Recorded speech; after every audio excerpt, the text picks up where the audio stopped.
साल 1961 में देव आनंद की फिल्म हम दोनों आई थी। यहाँ उन्होंने डबल रोल किया और ये दोनों किरदार इंडियन आर्मी का हिस्सा होते हैं। कहा जाता है कि इस फिल्म को देखने के बाद बहुत सारे लड़कों की आर्मी के प्रति इच्छा जागी। उन्होंने आर्मी को बतौर प्रोफेशन एक नई रोशनी में देखना शुरू किया। कई दशक बाद फरहान अख्तर की फिल्म लक्ष्य आती है। इसे उन्होंने अपने दोस्त ऋतिक रोशन के साथ बनाया, जी तोड़ मेहनत के साथ फिल्म तैयार की, लेकिन जब ये सिनेमाघरों में नहीं चली तो फरहान का दिल जख्मी हो गया। वो बताते हैं कि लक्ष्य की नाकामयाबी की वजह से डिप्रेशन में भी चले गए थे। कुछ साल बाद फरहान मिलिट्री एकेडमी में गए। वहां सीनियर ऑफिसर ने फरहान के सामने अपने जवानों से पूछा कि कितने लोग लक्ष्य देखने के बाद यहाँ आए हैं। इतने हाथ उठे कि फरहान के लिए गिनना मुश्किल हो रहा था। वो कहते हैं कि ये किसी भी बॉक्स ऑफिस के आंकड़े से बड़ा था। इस देश में आर्मी और वॉर पर बनने वाली फिल्मों की कोई कमी नहीं है। हर साल हर फिल्म इंडस्ट्री से दर्जनों ऐसी फिल्में निकलती हैं, लेकिन इनमें से चुनिंदा ही ऐसी होती हैं जो अपने सब्जेक्ट के नाम पर छाती नहीं ठोकती, देशभक्ति की आड़ में किसी को नीचा दिखाने की कोशिश नहीं करती, जो आर्मी के जवानों को इंसानों की तरह देखती हैं। ऐसे इंसान जो गलती करने में सक्षम है, ऐसे इंसान जो उसे सुधारने की हिम्मत भी रखते हैं।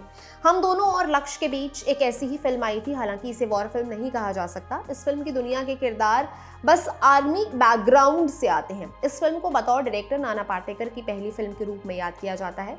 इसलिए याद किया जाता है कि फिल्म के लिए माधुरी दीक्षित और डिम्पल कपाड़िया ने कोई मेकअप नहीं किया, लेकिन प्रहार इन सतही बातों से बहुत ऊपर है। प्रहार एक ऐसी फिल्म है जो अपने मैसेज के जरिए जन चेतना को चैलेंज करने की कोशिश करती है, और वो भी बिना शोर मचाए। फिल्म में नाना पाटेकर ने मेजर चौहान का रोल किया। एक अपराध के लिए उसे कोर्ट में पेश किया जाता है। वो जज के सामने कहता है, हमें आर्मी में सिखाया जाता है सीमा को दुश्मन से बचाना, देश के लिए मर जाना हमारे कुछ कर्तव्य हैं। मैंने उन्हीं का पालन किया है। मरने की कोई जायज़ वजह तो होनी चाहिए। हमारे लिए वजह है देश, लेकिन देश का मतलब क्या है? सड़कें, इमारतें, खेत खलिहान, नदियाँ, पहाड़, बस इतना ही। और लोग वो कहाँ हैं? किसे बचाएं हम? सीमा पर तो हमें मालूम है कि गोली किस पर चलानी है। यहाँ जिधर भी देखो दुश्मन ही दुश्मन है, और दुश्मन फिर दुश्मन है।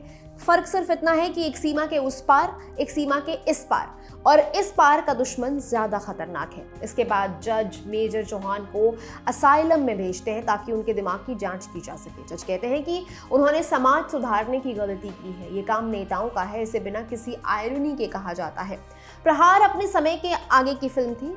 फिल्म में ऐसे सवाल पूछे जिनसे हम आज भी कतराते हैं। नाना पाटेकर आर्मी में जाना चाहते थे, ऐसा नहीं हो सका तो उन्होंने अपनी भड़ास निकालने के लिए आर्मी पर फिल्म बना डाली। ये फिल्म कैसे बनी, उस दौरान क्या दिक्कतें आई, प्रहार के कागज से निकलकर पर्दे पर उतरने की पूरी कहानी आपको बताएंगे। प्रहार में नाना पाटेकर का किरदार मेजर चौहान एक सख्त ऑफिसर होता है। अपने जवानों की ट्रेनिंग में कोई छूट नहीं बरतता। फिल्म में गौतम जोगलेकर का किरदार पीटर डिसूजा उससे परेशान होकर आर्मी छोड़ने की भी सोचता है। बताया जाता है कि सेट पर भी नाना पाटेकर मुश्किल वक्त कमांडो सख्त किस्म के डायरेक्टर थे। नाना अपने हिसाब से फिल्म बनाना चाहते थे, उसे वास्तविकता के करीब रखना चाहते थे, उसे टिपिकल कमर्शियल फिल्म का चोगा नहीं उड़ाना चाहते थे। यही वजह है कि उन्होंने अपने किरदार की तैयारी के लिए 3 साल तक इंडियन आर्मी की मराठा लाइट इन्फेंट्री के साथ ट्रेनिंग की। इसी ट्रेनिंग की बदौलत आगे चलकर नाना ने कारगिल युद्ध में भी हिस्सा लिया। वो आर्मी की क्विक रिएक्शन टीम में थे। प्रहार के शिव सुब्रमण्यम ये तक कहते थे कि नाना की ट्रेनिंग इतनी बुलंद थी कि वो आर्मी ज्वाइन कर सकते थे। नाना ने द ललन टॉप के show guest in the news room में शिव सुब्रमण्यम से जुड़ा एक किस्सा बताया था। शिव फिल्म में एक जवान बने थे जिसे मेजर चौहान ही ट्रेन कर रहा होता है। एक सीन में उन लोगों को जमीन से 60 फीट ऊपर ऊंचाई पर बंधी रस्सी पर चलना था। शिव को ऊंचाई से बहुत डर लगता था। किसी तरह वो ऊपर पहुंच तो गए, लेकिन उसके बाद उनके पांव पत्थर हो गए। आगे बढ़ने की हिम्मत नहीं मिल रही थी।